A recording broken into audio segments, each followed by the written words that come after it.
There are two comments that an applicant does not want to hear when applying for a job. You don't meet the qualifications needed for this position, or you're overqualified for this position. Neither one of those responses is very good. Will probably keep you from getting the job.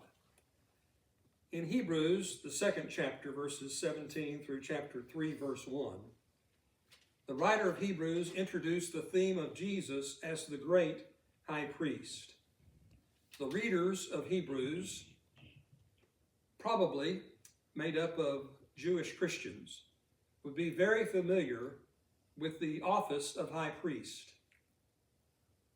But notice the writer says in chapter 2, verse 17 and following, "Therefore he had to be made like his brothers in every respect, so that he might become a merciful and faithful high priest in the service of God, to make propitiation for the sins of the people.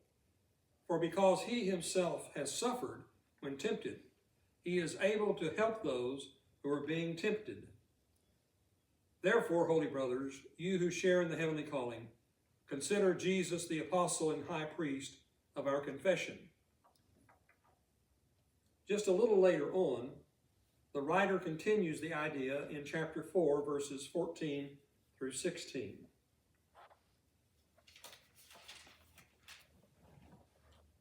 "Since then we have a great high priest, who has passed through the heavens, Jesus the Son of God. Let us hold fast our confession, for we do not have a high priest who is unable to sympathize with our weaknesses, but one who in every respect has been tempted as we are, yet without sin. Let us then with confidence draw near to the throne of grace, that we may receive mercy and find grace to help in time of need." Well, what is a high priest? The readers of Hebrews were very well acquainted with that office. In the Old Testament system, we have very detailed instructions on the priesthood. Who could be a priest, how they were to conduct themselves, how they were to dress when on duty, the tasks they were to perform. And out of the priesthood, which became many, many people by the time of Jesus' ministry, there would be one high priest. He must meet certain qualifications.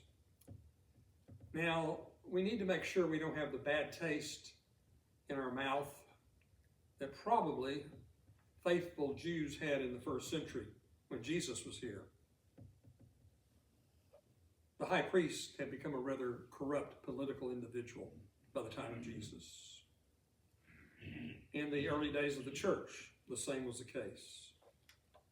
But in God's system, the priests were very important people, and the high priest was of great importance.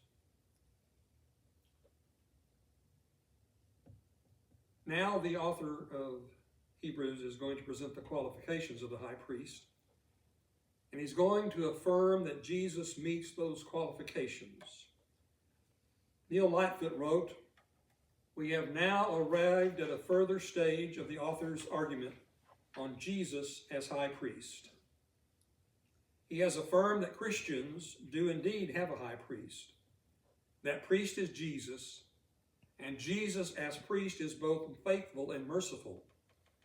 But does he fit priestly requirements set down in the Old Testament?" James Thompson wrote, "Hebrews' unique contribution to New Testament thought about Christ is most apparent in its view of Christ as the high priest. No other New Testament book explicitly states that Christ is high priest. In chapter 5, verses 1 through 10, the author's purpose is to state Christ's credentials for the high priesthood. The author here sets Christ in the context of the Aaronic priesthood and demonstrates Christ's superiority to it." Read with me Hebrews chapter 5, verses 1 through 10. "For every high priest chosen from among men is appointed to act on behalf of men in relation to God, to offer gifts and sacrifices for sins. He can deal gently with the ignorant and wayward, since he himself is beset with weakness. Because of this, he is obligated to offer sacrifice for his own sins, just as he does for those of the people. And no one takes this honor for himself, but only when called by God, just as Aaron said was. So also Christ did not exalt himself to be made a high priest, but was appointed by him who said to him, "You are my son, today I have begotten you." As he says also in another place, "You are a priest forever, after the order of Melchizedek." In the days of his flesh, Jesus offered up prayers and supplications with loud cries and tears to him who was able to save him from death. And he was heard because of his reverence. Although he was a son, he learned obedience through what he suffered. And being made perfect, he became the source of eternal salvation to all who obey him, being designated by God a high priest after the order of Melchizedek. Our text first lists three qualifications of the job description of the high priest. Then in reverse order, it describes how Jesus fulfilled and even exceeded each of these qualifications. This text gives three sets of comparisons and contrasts between the high priest and Jesus. First, it points out the function of the high priest, chapter 5, verse 1, and then verses 9 and 10. It says, "Every high priest is selected from among you, from among men. Although the high priest is as human as everyone else, he is to serve as a mediator between God and humans. He straddles the gap between heaven and earth. This is indeed a very important job. He is human. The high priest throughout the centuries was a man, a sinful man, but he represented other men and women to God. As high priest, he was to offer gifts and sacrifices for sins. He offered sacrifices as atonement for the sins of the people.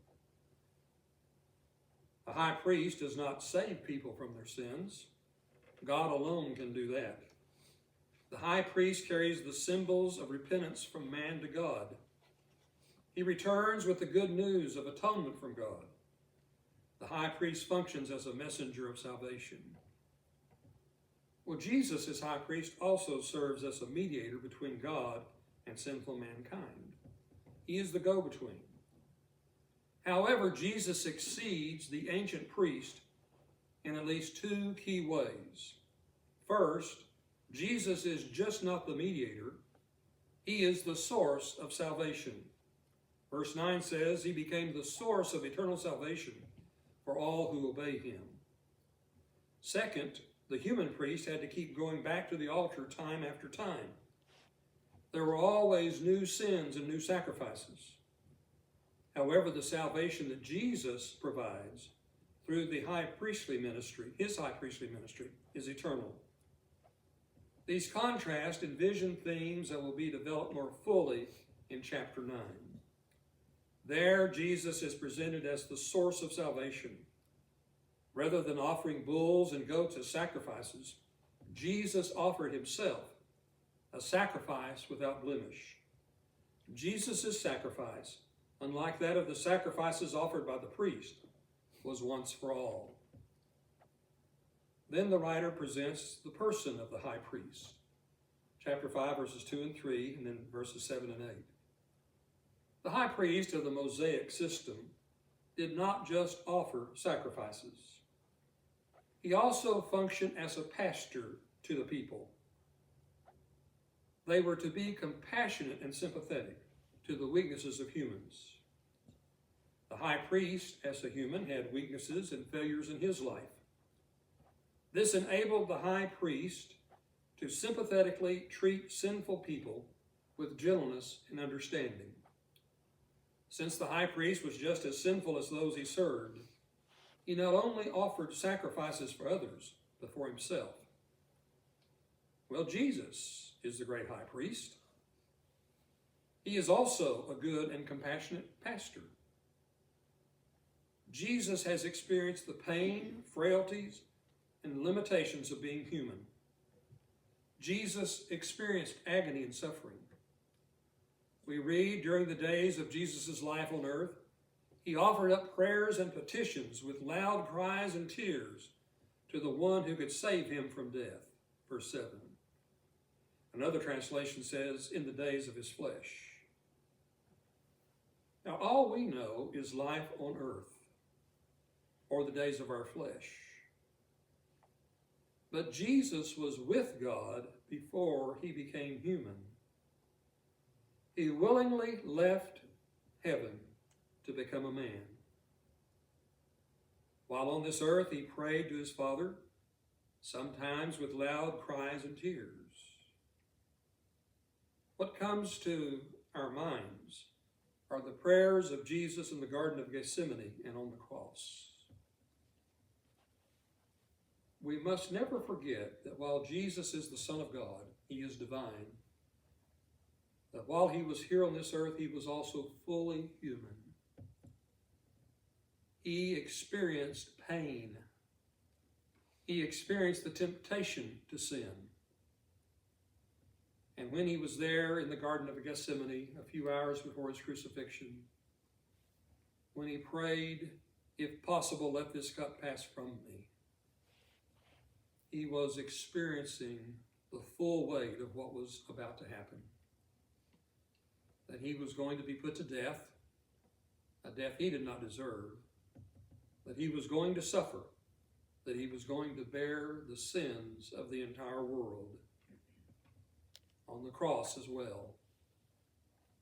He experienced such agony, such pain, and not just the physical pain of crucifixion, which was great, but again that he was bearing the sins of the world. In our imagination, we can see Jesus the high priest at the altar of heaven, offering to God the whole broken condition, praying tearful, sorrow-drenched prayers to the God of salvation, prayers for himself and for all humanity. Jesus, through his suffering, fulfills the pastoral role of the high priest.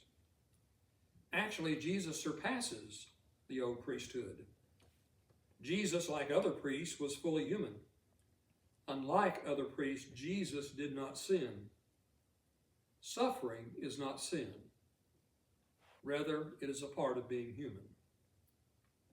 Many years ago, a man living in Wales was involved in a tragic mining accident which necessitated the amputation of his right leg. After a period in the hospital, he was given an artificial leg. After it was fitted, the attendant asked him to get up and walk across the floor. Awkwardly, the man struggled to his feet and staggered across the room. Then, dragging himself painfully back to his chair, he slumped into it, utterly exhausted and discouraged. The attendant said, "That's not how to do it. Watch this." And he walked gracefully across the floor. "Ah," exclaimed the patient, "it's all very easy for you because you don't have any disability." "Oh, haven't I?" replied the attendant. "Look." Pulling up his trousers, he showed that he had not one artificial limb, but two. Jesus, as a human being, suffered and was limited and was weak. He got tired, he got hungry, he was tempted. But his pain taught him obedience, not faithlessness, despair. His frailty deepened his reverence for God rather than stiffening his rebellion. The third point the author makes in our text is the appointment of the high priest, chapter 5, verses 4 through 6. The high priest was not presumptuous enough to volunteer for the job or arrogant enough to try to appoint himself to the job. The guidelines were there in the Old Testament as to how the high priest was to be appointed. In fact, the high priest was called by God and served by God's appointment. And this began way back with Aaron, the first high priest. Jesus did not appoint himself as high priest. He was designated by God. The author quotes again from 2 Psalms. Psalm chapter 2 verse 7 indicates that Jesus was not only appointed by God, but is his son. And Psalm 110 verse 4 also indicates appointment. And not for a lifetime, but forever. The high priest of the Mosaic covenant must be a descendant of Aaron. Jesus, however, exceeds that by being a priest by the order of Melchizedek. The author will have more to say about this later in the book. The author knows that only Jesus meets the conditions of the longed-for high priest. In Christ, we are under a new covenant. We're not under the Mosaic covenant. This is a covenant for all who will believe and follow Jesus. And in this new covenant, we have a high priest. We have a superior high priest to that of the old Mosaic system, a better high priest. The first readers of the book of Hebrews are tempted to return back to the Jewish religion. The author says, why would you do that? What you have now is better. It is superior. In every way, Jesus exceeds the job description for the high priest. The author affirms that Jesus is the right person for the job. In fact, Jesus is more than qualified.